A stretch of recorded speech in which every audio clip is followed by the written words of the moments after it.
3 ans après sa création officielle, la commune de Courchevel s'apprête à entrer dans une nouvelle ère, puisque le maire sortant Philippe Munier ne se représente pas. Pour lui succéder, les 3 candidats présents au premier tour en mars dernier se soumettront une nouvelle fois au vote des 1962 électeurs inscrits. Jean-Yves Pachot, arrivé en tête avec 46,81% des voix, sera donc opposé à Jean-Marc Belleville, deuxième du scrutin avec 27,43% des suffrages. Isabelle Monsénégo sera également de la partie, puisqu'elle avait obtenu un score de 25,75%. Les enjeux sont donc nombreux et chacun des candidats en lice a ses arguments à défendre. D'abord, je suis un enfant du pays. Je me suis toujours investi et impliqué dans cette commune. J'ai fait plusieurs mandats au conseil municipal et j'ai une très bonne connaissance de la montagne et de Courchevel. La deuxième chose, c'est que j'ai monté une liste qui est forte, qui est unie, qui est soudée, avec des compétences variées. C'est des gens aussi qui ont plusieurs actifs pour certains, à leur actif des mandats, plusieurs mandats au conseil municipal, mais pas que. Il y a des jeunes aussi qui ont une vision nouvelle pour l'avenir. Et la troisième chose, c'est parce que nous avons un programme ambitieux. Nous voulons faire de Courchevel une attractivité 4 saisons, garder nos jeunes au pays, s'occuper de nos anciens pour qu'ils restent le plus longtemps ici sur la commune, et puis faire de Courchevel un haut site de qualité de vie et environnementale.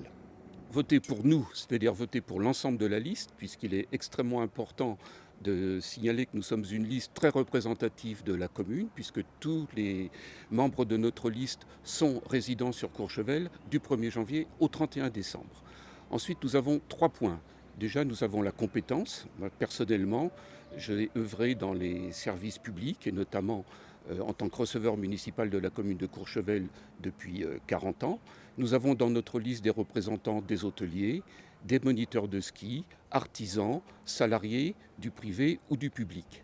Et notre vision de Courchevel aujourd'hui, c'est sans doute celle de Courchevel qui ne soit pas uniquement une station de luxe, mais tout en préservant le luxe, ne perdons pas la clientèle moyenne, la clientèle milieu de gamme qui est importante pour notre station.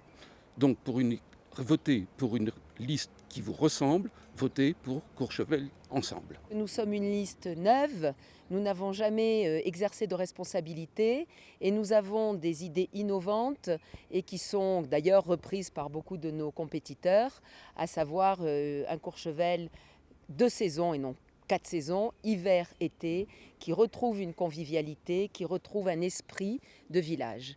Alors nous sommes une équipe dynamique, vous le savez. Ma passion peut même me valoir des reproches d'agressivité. Nous sommes une équipe compétente, soudée. Nous habitons tous à l'année à Courchevel et nous avons comme mission de nous investir à 100% auprès de la population parce que la proximité avec la population, c'est réconcilier les citoyens avec la politique. Alors votez pour nous. Né du regroupement de Saint-Bon-Tarentaise et de la Perrière, Courchevel c'est aussi une station de sport d'hiver mondialement connue qui accueillera une partie des épreuves des mondiaux de ski alpin en 2023.